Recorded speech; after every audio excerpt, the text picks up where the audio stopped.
Hi everybody. Just wanted to check in with you guys, post a quick video about this week. There's a lot of information this week. We're going to start with the election of 1800, and we're going to quickly move up to what will move into the Mexican-American War. I want us to kind of think this week as we go through this. There's going to be a lot of politics, and then under those political kind of events, there's going to be some underlining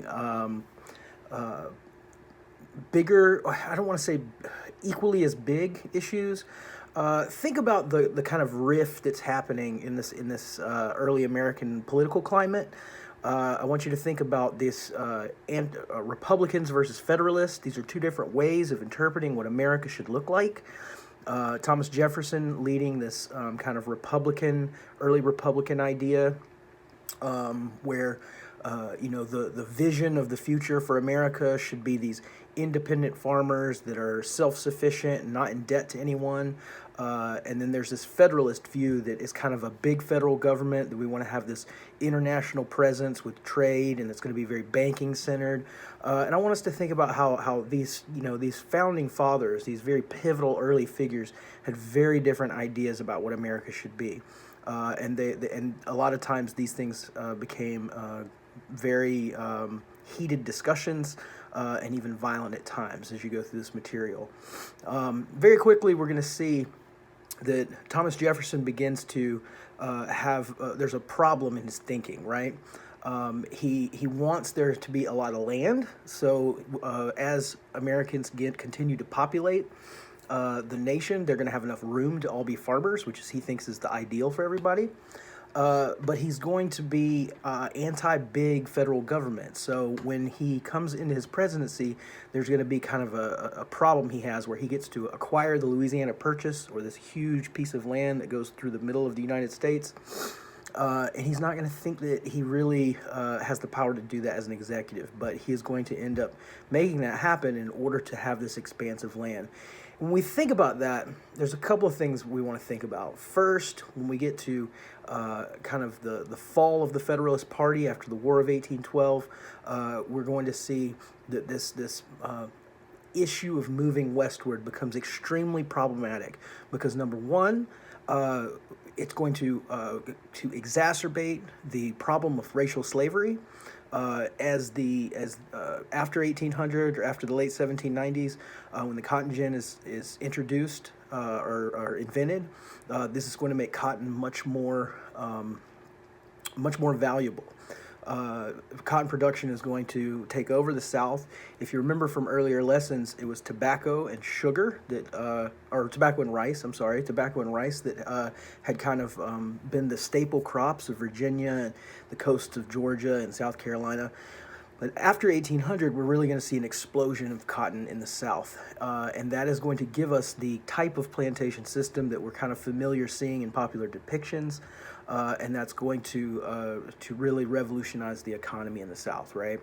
And so as this westward area is opened up, we're really going to see this become a big problem, because northern states that are really gearing up towards kind of a more industrial or kind of pre-industrial but more market economy are going to be opposed to slavery extending into those western areas, and then Southerners are obviously going to want it for westward expansion to include racial slavery as well, right? So think about that. So you have kind of Federalists versus Republicans, big government versus kind of the smaller, protect the individual states' rights, the autonomy of the individual. And then you're going to have this also problem of if once we do acquire this land, what happens? And we're going to see that very quickly. We'll see the removal of indigenous populations in the West or in the East. They're going to try to push them west. We'll see that in one of our modules this week when we talk about Jackson. So there's going to be two kind of a two-pronged problem, right? In kind of trying to envision what America is going to be, we have this extension of racial slavery.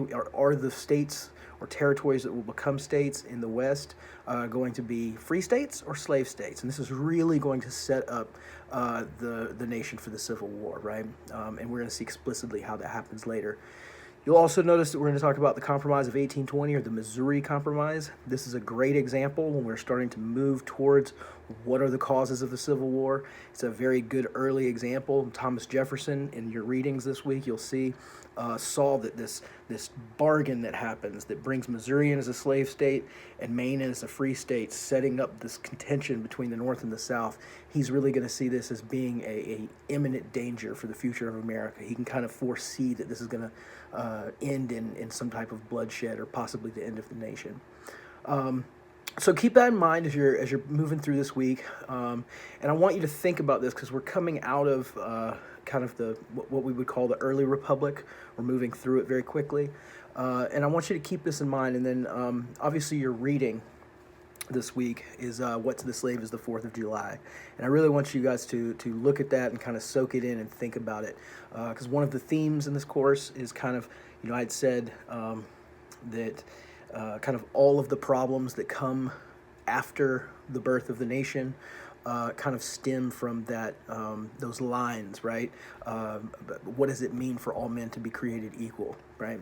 And so I want us to think about and kind of contrast the patriotic celebration that we have of our nation with its legacy of oppression as well, which I think in the popular discourse we're very familiar with these themes by now. But keep that in mind, and I would encourage you, if you would like to please write on Frederick Douglass this week if you so feel. It's a wonderful piece. So if anyone has any questions, please give me an email or anything, and I will get back to you as soon as I can. All right, have a good week.